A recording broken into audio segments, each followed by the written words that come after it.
Complaint about dogs sees passenger forced off plane. At this point, the scenes from the airline passenger meltdowns are familiar. The aggrieved and perhaps uncooperative flyer, the law enforcement officers pleading and commanding, the shocked and irritated passengers pulling out cell phones.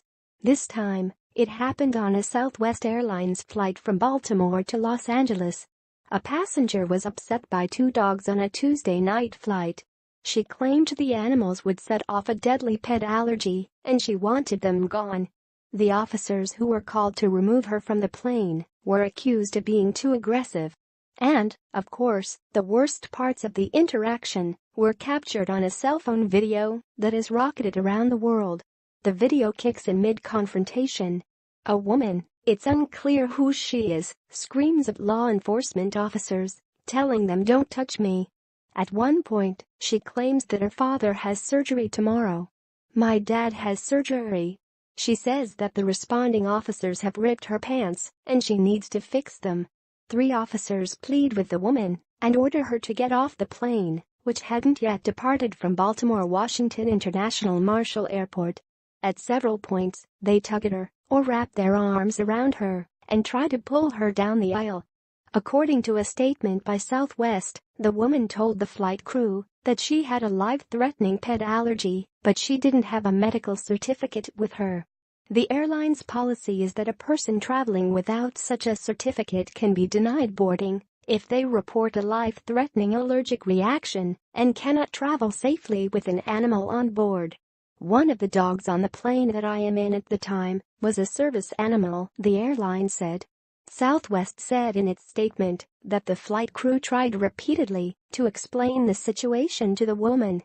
However, she refused to deplane and law enforcement became involved, the statement said. We are disheartened by the way the situation unfolded and the customer's removal by local law enforcement officers, Southwest said. We publicly offer our apologies to this customer for her experience and we will be contacting her directly to address her concerns. Southwest Airlines was built on customer service, and it is always our goal for all customers to have a positive experience. Bill Dumas, the passenger who recorded the confrontation and posted it on YouTube, told NBC News that the woman asked for some type of injection to alleviate her allergy symptoms. The pilot said the injection was possible off the plane, but the woman refused to exit the aircraft, Dumas said. Things escalated from there. Dumas said he thought police were too forceful, but he also said the woman was combative. If you look at the police, they were being overly aggressive, he told NBC News. Really, she wasn't giving them much of a choice, and the people on the plane were saying, just get off the plane. The flight arrived on schedule in Southern California. And the never-ending season of misery for air travelers and airlines continued. In July, an airport employee punched an infant-carrying EasyJet passenger in the face as tensions flared after a nightmarish 13-hour delay in France. The incident was forever immortalized in photos and videos shot outside the gate. That same month, an unaccompanied minor was booted from an overbooked EasyJet flight on his way to visit relatives in Toulouse, France, the Post's Lindsay Beaver reported. Airline officials left the 15-year-old alone at the gate as the plane took off. EasyJet officials apologized and pledged to investigate. Elsewhere, families have been booted from flights over a birthday cake and a toddler kicking a passenger's seat. Other incidents have included racist and politically charged rants, smashed wine bottles and a passenger who tried to bite a flight attendant. Over the summer, one flight was delayed for so long that passengers trapped on the plane rationed food and, ultimately, called emergency services.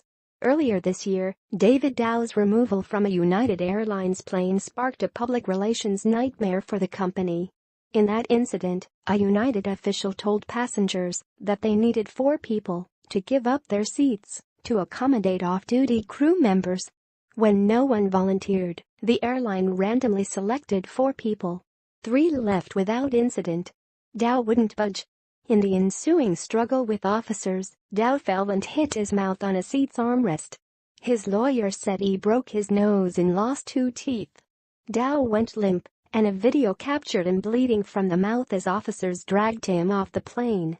As the Washington Post's Lori Aratani reported, United and Dow reached a confidential settlement in April that the airline said was an amicable resolution to the incident. The company also said it had revised some of its internal policies to become a better, more customer-focused airline. Still, United Chief Executive Oscar Munoz was excoriated days later at a congressional hearing. House Transportation Committee Chairman Bill Shuster, R. Pennsylvania, said that there's something clearly broken when passengers have been treated the way they have, the Post reported. Shuster warned airlines to seize the day because if carriers do not reform their passenger policies, Congress will impose rules. And, he warned, you're not going to like it.